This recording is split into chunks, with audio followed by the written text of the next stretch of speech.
Connection Show, inspiring hope, health, and healing, sponsored by Braveheart Workshops live with Jill Reynolds. And joining me today is Maude Miller. Welcome to the show, Maude. Hi, Jill. Thank you for having me. Well, it's a privilege to get to know you, and I'd love the audience to know just a little bit about you, Maude. So, Maude's a veteran, an ex wife, an angel mom, and someone who believes your job does not define you. Maude will be passing along her thoughts and experiences with childhood cancer and child loss. She speaks about how watching a child go through cancer changed her outlook on life. It has made Maude view life through the eyes of a child and tries to live that way. She'll also tell you how 5 minutes can change your outlook in life. So, Maude, welcome to the show. Absolutely. Thanks for having me. It's great to actually see you virtually. We've talked a few times. It's great. Yes. Well, on the Connection Show, Maude, we love to connect the dots of people's lives and then take those dots and bring them forward to who you've become today. So, because we know that you're going to be in Overland Park, Kansas in February, today I thought we'd just take a snapshot so that we don't tell everybody everything so they'll come and listen and hear your full story. But if you can just take us back to your childhood in a snapshot and bring us a little bit into some of your story today and where you're at today. Well, as a kid, I grew up in Missouri. I lived in Hannibal, Missouri until I was 16 when my parents got divorced. And then I joined the military after I graduated from high school. Went into the military and went to Hawaii and spent time in Hawaii, where I met my husband, and we had our little girl. She was born in February of 1999. And then from there, she was happy, healthy, cute little girl, redheaded, sweet. And she was diagnosed with cancer when she was 5. So I went through the journey with cancer with her, and she passed away in '06. So it's been now 16 years since she passed away. How old was she then? 7 when she passed away. So she was still young. She was amazing. She always wanted to play. She always wanted to learn new things, be involved. She was a tomboy and a prissy little girl. She had both sides. It was amazing to watch. Kids are such great role models. I aspire to be one. I'm so sorry for your loss. Thank you. Thank you. But yeah, she changed the way that I view the world. Most people look at the world from where they are instead of changing their perspective. And that's what I speak about. I speak about how you can change who you are just by changing your perspective, looking at things differently, and looking at things in a way that you can take those thoughts forward to move yourself forward, change your perspective on life. And you can do it 5 minutes at a time. It's great. So did the stresses of the cancer in your little girl add to the stresses in your marriage then that ended the marriage, do you feel? Yeah. It was one of those things that my ex, he was still in the military when she was diagnosed. So because it was him trying to struggle with actually working in the military, I was the one who was taking care of my daughter. I was the one who was there with her 24 hours a day. I was the one who was doing the research and taking care of her. I was in the hospital if she was in the hospital, because I promised her that I would never leave her. I would never leave her at the hospital. I would be there for her. I would be there to be the one who explained to her exactly what was happening and how things were going to happen, and make sure that I was there if she had to go to sleep for a procedure, that I was there when she woke up.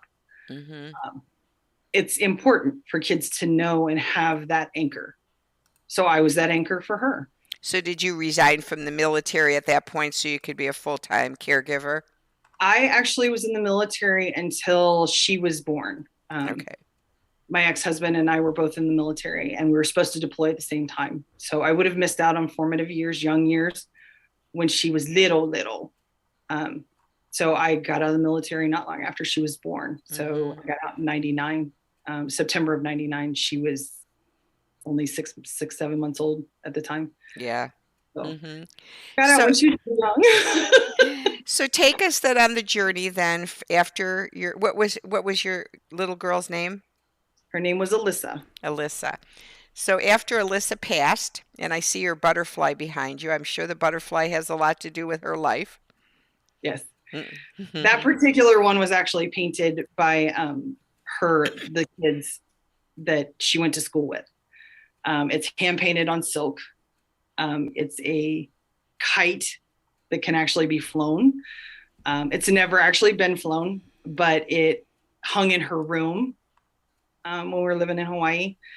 It is my remembrance that I could actually go and come out of my own cocoon and change. I can go and change anything that life throws at me. But the other part of that is that when we talked about her friends that passed away, she sat there and she said, "Well, mommy, I want to come back as a butterfly." So because she wanted to come back as a butterfly, the butterfly is a symbol of her as well. Um, she Butterflies are everywhere. They are seen everywhere in my life. There are dozens all over my house. In this room alone, there are multiple. I have several actually tattooed on my body. I have her butterfly tattooed on my ankle, so she walks with me everywhere I go. And then on the inside of the other leg, so that we walk together, her dad and I are symbolized there because we'll always walk together with her regardless of where we are. Mm. So butterflies are a big part of that, but this one is definitely a reminder of you can fly if you choose to. Mm. It's a Yeah. matter of finding that hope and that ability to go and do and be. Well, and you can find beauty in the midst of pain and struggles. Absolutely. Yeah. So take us on the journey of your life then after her passing and what's developed in your life since then. Well, my ex-husband and I were married for 10 years after she passed away. um, I started actually working in different nonprofits, trying to bring awareness to childhood cancer and let people know that it isn't rare. There are so many children that are affected by childhood cancer, and it's not known because it's not something that you talk about. It's something that's taboo. So is child loss. Most people who lose children don't speak about it. They don't carry on a conversation. They don't tell you what that path feels like or how you actually go and approach that sector of your being because Well, you and don't you feel and maybe I'm wrong, Wad, so I'd love to hear your opinion. Don't you think it is more it's maybe not more so, but as a condition because most people won't engage and say, "Tell me about your daughter," or "Tell me about what you went through." They don't want to hear it, or they're afraid. They're afraid if they bring it up, it's going to bring you pain, so they ignore talking about it when probably what's needed most is for people to talk to you and let you share about your little girl. it absolutely is. Most people are afraid to actually ask questions. They don't want to offend. They don't want to bring it up because they're afraid of bringing that reality to them. Because most people believe that if you actually bring something like that up and you're asking questions and educating yourself, that you're going to bring that upon yourself. But my belief with that is that if you go and you educate yourself, at least you know the signs of what you're actually looking for. Well, and I think too, I mean, again, I hear you say they're afraid to educate themselves. But again, I still feel like that we live in a society that is afraid to talk about pain with another person because they feel like it's going to open up a wound. When in reality, if you give the person permission to say, Maud, I'd love to hear more about Alyssa. Would you mind sharing? And then you could say, you know what? It's just too hard for me. I'd prefer not. Or, oh, I'd love to. But I think most people are so, like they walk on eggshells around pain and loss that they don't even engage because they feel like they're going to bring trauma to the person. Where Oh, in yeah. reality, if we'd only give people permission to say, no, I don't want to talk about it, or yes, I'd love to, what a difference the world would be, right? Well, yeah, it's a matter of asking somebody. I mean, if you're afraid to actually ask somebody that question, yeah, I can understand. Well, yeah, it's both. I think they're afraid of what they're going to feel when they ask those questions. They're also afraid of what they might actually get or cause upon the other person. Mm-hmm. And I've been talking about Alyssa for so many years that it doesn't really faze me. I miss her. You will see tears just because it's a part of what it is. And I'm not afraid to cry in front of people. A lot of people are afraid to do that. So I think that that's the other part of it. If I start crying, are you going to start crying too? I think that's another part of it, because there's that stigma that's still around crying in front of other people and showing that huge emotion and being that vulnerable in front of somebody else. But like I said, I mean, I've done it for years. I've talked about her. I love talking about my daughter. Most parents who have lost their children do love talking about their kids, because it brings them from something that happened in the past. It brings all those wonderful, amazing memories to the forefront. I mean, there are so many things. I mean, Alyssa was not her cancer journey. That baby was life personified. She was someone who wanted to live. She lived for the moment that she could go play. I mean, Well, she'd ask. I want to see her picture. Do you have it nearby to show, or do you have one close? I don't know if you can actually see it. It's actually in a frame. This is my baby. Ah, the little angel. And what type of cancer did Alyssa have? She was diagnosed with bilateral Wilms tumor with a tumor thrombus in her heart. So in layman's terms, it actually means that she had both of her kidneys infected with cancer, and it actually went into the right atrium of her heart. So every time that her heart beat, it actually had a double thud. So you'd actually hear this instead of hearing a normal heartbeat. And was she born that way, or did it develop later? It developed, from what they actually said with regards to her treatment and all that kind of stuff. They said it probably started forming around her 4th birthday. She was rare. Her cancer actually was rare. It's Wilms tumor itself is 97% curable. What's it called?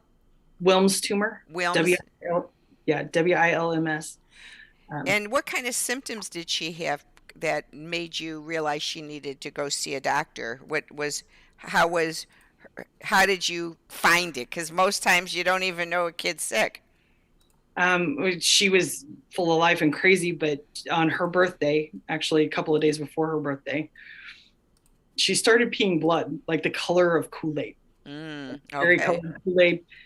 And she came in and she was like, "Mama, I didn't do anything. I swear I didn't put food coloring in the toilet." And she came running out and told me. And I was like, "Okay, well, let's go look. Show me what happened." And I saw that and I was like, "Oh God, urinary tract infection." That was exactly what I was thinking.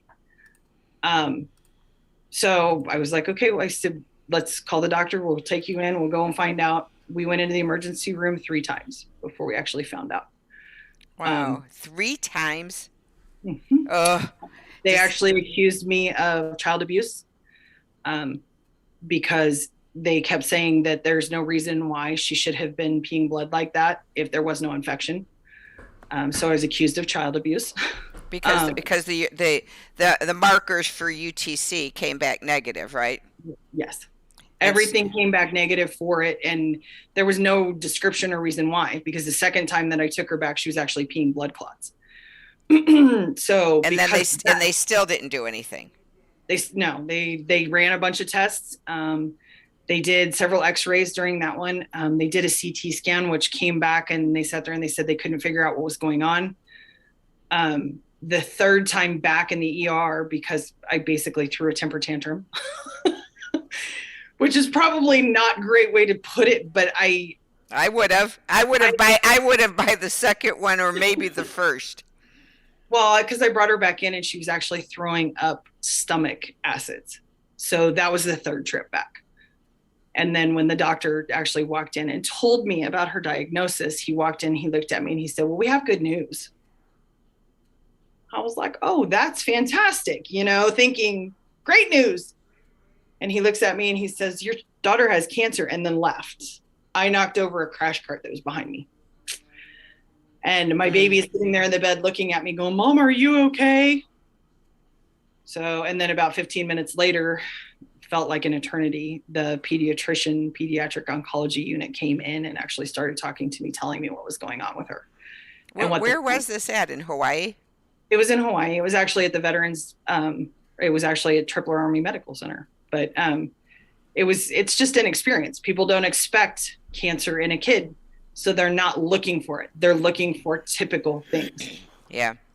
And after going through all the things that I went through, I found out that that was something that was completely lacking in emergency medicine. They are not educated Well, on as medicine. far as I'm concerned, I think everything's lacking in emergency medicine. That's just my opinion. I think emergency medicine is all about you having a heart attack, a gunshot wound, a stabbing, something like that. Emergency techs are great about. Or if maybe you come in and they might do a CT and see you got, like for me, I had a pulmonary embolism and they caught it immediately. But digging into a disease, forget it. They don't have the time, they don't have the resources, they don't have the know-how. And what they should be doing, but they don't, is when they run tests and they still don't know what it is, what they need to be doing is admitting the patient with specialists coming in and saying, let's do a more thorough full workup with specialists, because the emergency room doctors aren't specialists. They just can do triage. They're triage. That's what they are. Oh, absolutely. Absolutely. And they kept telling me, oh, we'll come back. And I'm like, to the emergency room? Why can't you make an appointment for her to be seen by a pediatrician? I don't understand. Can't you push along, and make it an emergent circumstance to see a pediatrician instead of me coming back to the ER? So, I mean, it was kind of one of those things that lacked. It's also something that I changed. So I became an advocate for making sure that children who came into the hospital, even though it was a military facility, that those children were actually seen and taken care of by someone who specializes in children.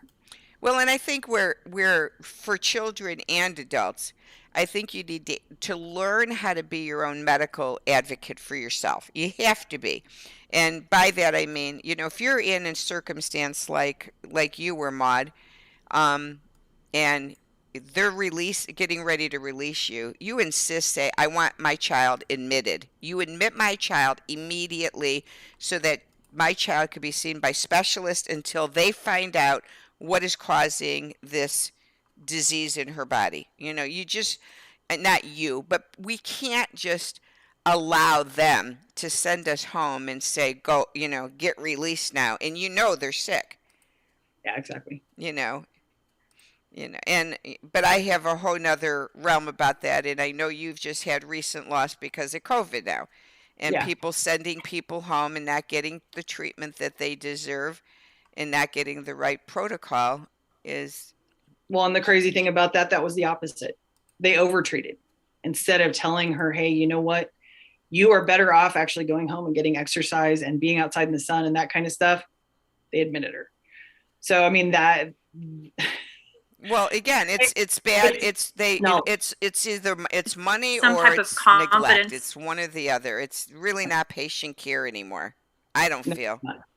no, it's not. And I mean, I became her advocate on multiple occasions. I was the reason why most of her treatments happened. I was the reason why they had experimental treatments that they were actually working on. But I mean, like I said, her cancer was rare. 97% at the base with a single kidney involved. Soon as it goes to double, it was 50%.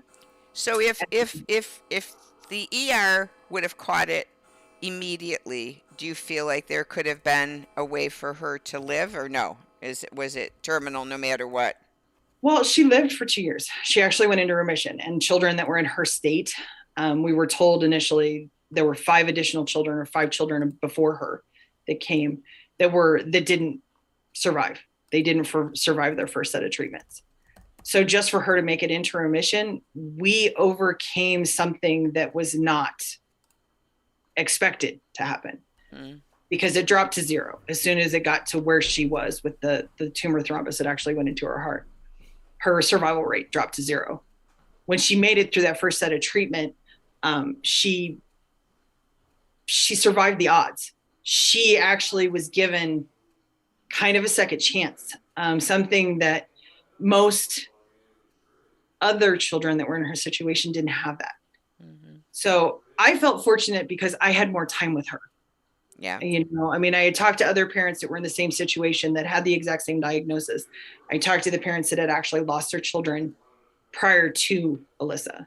Mm-hmm. And I asked what they did with their medical records and all that kind of stuff. I found out they didn't do anything.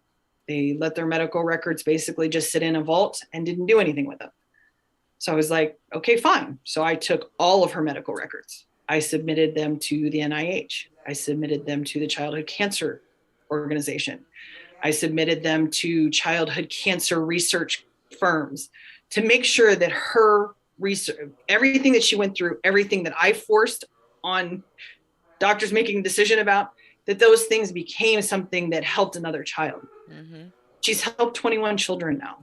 It's Wow. probably more than that actually now, but Mm-hmm. because at the time that I actually got the number, there were additional 6 or 7 kids that were actually diagnosed. So now there are probably plenty more children that have actually survived because of her and the treatments and the things that she went through. So yes, I lost her, but I saved other kids. I gave them an opportunity through the loss that I went through. I was able to give parents an opportunity to go and have time with their children that they wouldn't have otherwise had. Yeah. Yeah. So your work, are you still doing that non-for-profit work and helping out, or do you have any other things that you're doing career-wise, or is this your predominant career path right now? I am I'm an event planner. Most recently, I've actually done and designed a couple of websites.